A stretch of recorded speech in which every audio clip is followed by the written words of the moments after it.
Now it's time for Culture Talk. This is the segment where we discuss culturally relevant topics and how you can use them to start conversations about your faith.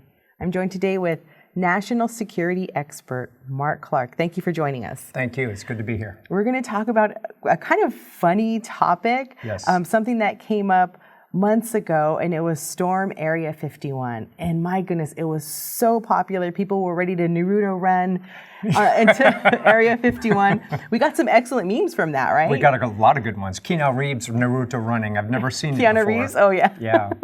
And it's just been fascinating because it reminds us how fascinated people are by UFOs and extraterrestrials and how convinced they are that Area 51 houses top secret aliens and UFOs.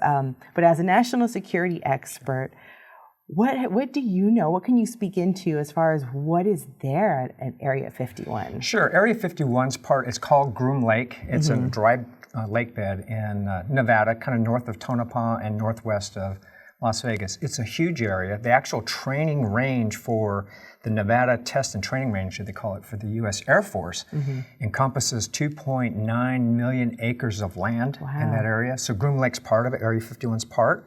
But they control 5,000 square miles of space overhead where it's restricted. No one can enter or leave.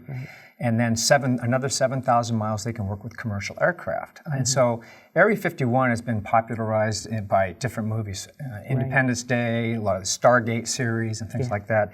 And it's picked up on things from the 40s. We had a recovered alien ship and a recovered alien body, and some of our technology is reverse engineered. It's more mundane than that. They do aerospace testing. Our U-2 aircraft came from there. The F-117, the stealth fighter. We think, and at least public reports have it, that the B-21 Raider, the next generation stealth bomber, is being tested out there. But does it house aliens? There's been no evidence ever. In fact, in 2000, Russia did some overhead satellite imagery of the area and said they couldn't find any aliens. And that was a spoof for them, even Russia, to say it, with their spy satellites.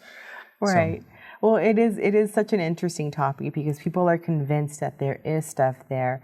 And something that I don't ever hear people talk about is that there is a reason for the government to be secretive about what is housed there. So can you kind of delve into that? So again, Russia did this overhead imagery. Clearly, Chinese and Russians and other countries have satellite imagery that can look down on the area and look at what's going on topside. But what they can't know is the new tactics that are being developed, either electronic counterjamming tactics that are being developed. There's actually 6 or 7 areas that they do different kinds of testing.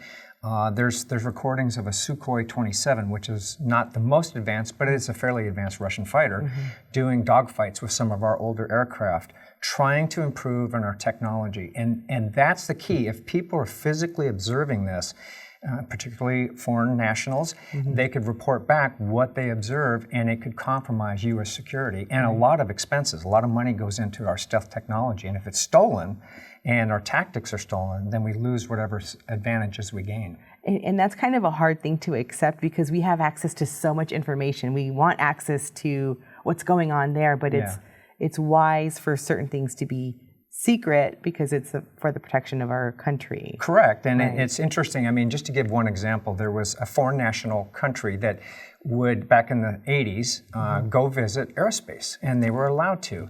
And then afterwards, we found out they had sticky gum on their shoes, and they were picking up the composite materials for our stealth technology. So they go to great lengths to find this out, and so it's important to keep these things secret so that we can maintain our advantage, what we have. Right.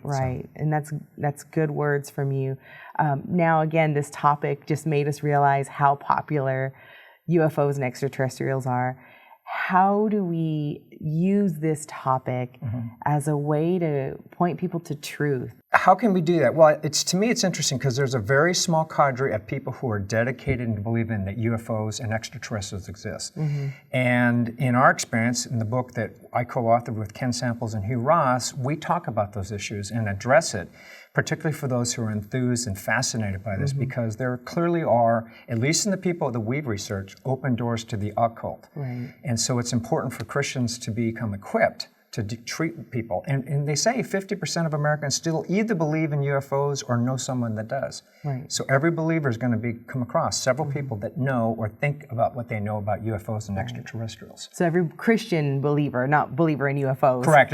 You're right. Christian so believer. believers yes. meeting other believers. Yeah, well, that's a in good sense. point. Good sense. Good sense. Yeah.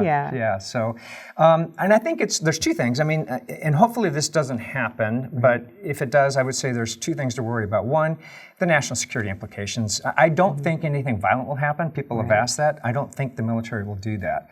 However, it's a very remote place in the desert. There's very little housing. There's no public accommodations, toilets and the like, and water. It could be a disaster if people are not careful. And I think people are aware of it. A lot of them are. But I would just caution our viewers to be aware of that. Right. Well, thank you so much for that. And again, if people want more information, they can check out your book with Hugh Ross and Ken Samples called Lights in the Sky and Little Green Men. It's such a great book. Thank you so much for that. If you'd like to hear more on this topic, again, check out the book Lights in the Sky and Little Green Men. You can search reasons.org for that.